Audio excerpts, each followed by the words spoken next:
నేను హవిల వాళ్ళ చెల్లిని.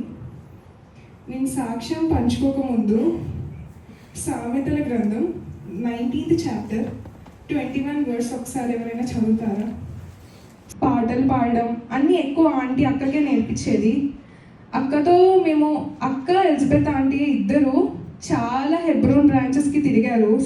నేను అనేదాన్ని, నువ్వు ఎందుకు ముందుకెళ్ళవు, నువ్వు ఎందుకు వెనకాల ఎప్పుడు ఉంటావు అంటే, నేను వెనకాలే ఉంటాను, నేను మనుషుల కోసం చేయట్లేదు, దేవుడి కోసం చేస్తున్నాను అనేది.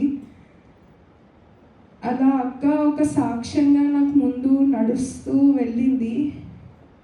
అక్క అక్టోబర్ 25th 2025 మా జీవితాల్లో చీకటి కమ్ముకున్న రోజు.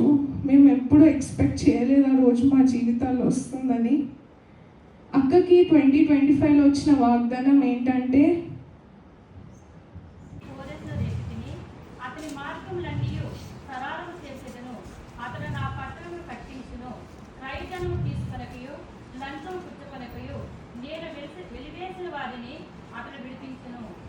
అది అక్కకు వచ్చిన వాగ్దానం. యెహోవా మార్గములన్నీ సరళము చేయును. మా ఫ్యామిలీలో మాకు అలవాటు ఏంటంటే, ప్రామిస్ తీసుకోవడం ఒక ఎక్సైట్మెంట్ అనమాట. ఎవరికి ఏం ప్రామిస్ వచ్చింది, ఇంటికి వెళ్ళగానే ఆ చాప్టర్ మొత్తం చదివి ఆ చాప్టర్లో ఉన్న ప్రతి వర్స్ మాకే అని మేము నమ్మేవాళ్ళం. అలానే ఆ రోజు నా మార్గం అంతా సరళమైందని నాకు వాగ్దానం వచ్చింది. ఇంకా నేను పైకేనేమో నా మార్గం సరళం అవుతుంది అంటే, అలా ఎందుకు అంటావు, అలా ఏం కాదు అని అనేవాళ్ళం మేము. అక్టోబర్ 25th అక్క వర్క్ ఫ్రమ్ హోమ్, ఉద్యోగ విషయంలో కూడా దేవుడు ఎంతో సహాయం చేశాడు. సంవత్సరం పాటు అక్కకు ఉద్యోగం లేక ఉంది. I think that is year of preparation. ఆ ఇయర్ అవుతుందని, ఏదో బీపీ డ్రాప్ అయిందేమో, షుగర్ డ్రాప్ అయిపోయిందేమో అని నీళ్ళు ఇస్తుంటే కూడా అక్క మింగలేదు. తర్వాత ఫిట్స్ వచ్చి మేము దగ్గర హాస్పిటల్కి తీసుకెళ్ళి సిటీ చేస్తే బ్రెయిన్లో బ్లీడ్ అయిందమ్మా అని చెప్పారు. అప్పటికి కూడా మాకు అర్థం కాలేదు బ్రెయిన్లో బ్లీడ్ అవ్వడం ఏంటి, ఇదంతా మాకు తెలియదు, ఇదంతా మాకు కొత్త. సరే అని మేము ఆ రోజు యశోదాకి తీసుకెళ్ళాం. యశోదాకి తీసుకెళ్తే ఆ రోజు డాక్టర్ మాకు చెప్పింది ఏంటంటే, 98% అయిపోయిందమ్మా, ఇంకా ఛాన్స్ లేదు, 2% మాత్రమే హోప్ ఉంది, ఆపరేషన్ చేస్తే కూడా చెప్పలేం బతుకుతుందో లేదో అని చెప్పారు. మా అఖిలన్న వెళ్ళారు లోపలికి. అన్న ఎప్పుడు ఏడవరు, ఫస్ట్ టైం బయటికి వచ్చి ఏడ్చారు. ఇంకా 98% ఉందంట ఛాన్స్ అని. మేము ఎంతో ప్రేయర్ చేసాము, సంఘానికి చెప్పాము, భవన్ ఆంటీ అంకుల్కి చెప్పాము. 4 నెలలు సంఘం ఎడతెగక ప్రార్థించింది. దానికి నేను ఎంతో కృతజ్ఞతాస్తులు చెల్లిస్తున్నాను. సహజంగా ఏమైనా కష్టం వచ్చినా నష్టం వచ్చినా నేను బైబిల్ ఓపెన్ చేసి చదువుతాను. ఆ రోజు నేను బైబిల్ ఓపెన్ చేసి చదివితే కీర్తనలు 21:5 వాగ్దానం వచ్చింది.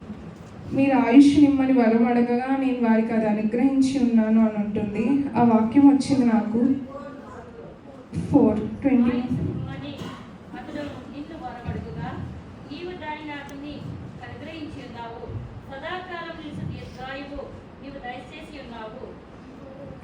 ఆ వాగ్దానం నాకు వచ్చింది. సరే, దేవుడు ఏదో మిరాకిల్ చేయబోతున్నాడు మా జీవితాల్లో, ఆయన ఏదైనా చేయగలడు అని అనుకుని నేను సరే వాక్యం వచ్చిందని కొంచెం ధైర్యం వచ్చింది. ఆపరేషన్ సక్సెస్ అని చెప్పారు. సరే అక్క బాగానే ఉంటుంది, ఇంటికి వెళ్ళిపోవచ్చు అనుకున్నాం. కానీ న్యూరో ఎవరేం చెప్పలేరు. 4 months మేము ఏదైతే అంబులెన్స్ అసలు జీవితంలో ఎక్కద్దు అనుకున్నామో 10-20 సార్లు ఎక్కుంటాం మేము ఆ అంబులెన్స్ని. ఈ జర్నీ మొత్తంలో నేను తెలుసుకుంది ఏంటంటే, ఆయన ప్రేమించిన వారికి ఆయన ఏది తక్కువ చేయడు. ఆయన నమ్మిన వారిని ఆయన ఎప్పుడు విడిచిపెట్టే దేవుడు కాదు. ఆయన కొండల్లోనూ దేవుడే, లోయల్లోనూ కూడా దేవుడే. ఈ దేవుడు మమ్మల్ని ఎప్పుడు విడిచిపెట్టలేదు. యెహోవా ఈరేగా మా జీవితాల్లో ఉన్నారు. ఎప్పుడు వినలేని చూడలేని సహాయాన్ని మేము దేవుడి దగ్గర నుంచి చూసాం.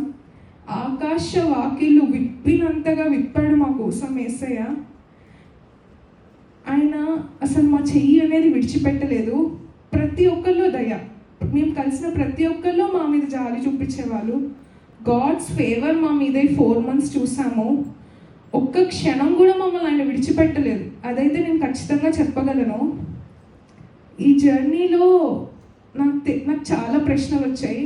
మా అక్క మరణ వార్త వినిన తర్వాత ఎన్నో ప్రశ్నలు. ఆ ప్రశ్నలకు అంతులేదు. కానీ ఆ ప్రశ్నలన్నిటికీ సమాధానం యేసయ్య అని తెలిసింది. విశ్వాసం ఈ టైంలో కాపాడుకోవడం చాలా కష్టం. కానీ అక్కని చూడాలంటే నేను విశ్వాసంగా ఉండాలి. అక్క నా దగ్గరికి రాదు, నేనే అక్క దగ్గరికి వెళ్ళాలి అనేది నాకు అర్థమైంది. కానీ అక్కను కోల్పోయిన లోటు, తీరని లోటు, అది దేవుడు ఆదరిస్తే కానీ మేము బయటికి రాలేము ఈ పరిస్థితి నుండి.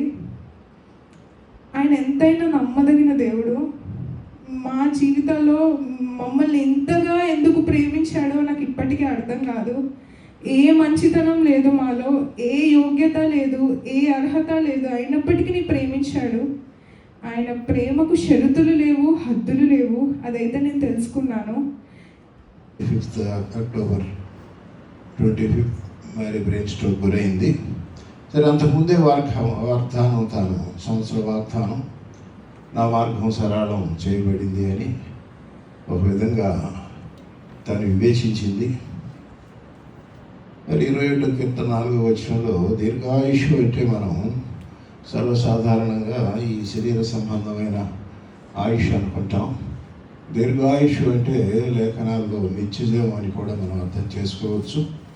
తర్వాత తన సాక్ష్యంలో మనం తేటగా విన్నాం, వారి శ్రమానుభవంలో ప్రభువు వారికి తోడుగా ఉన్నాడు.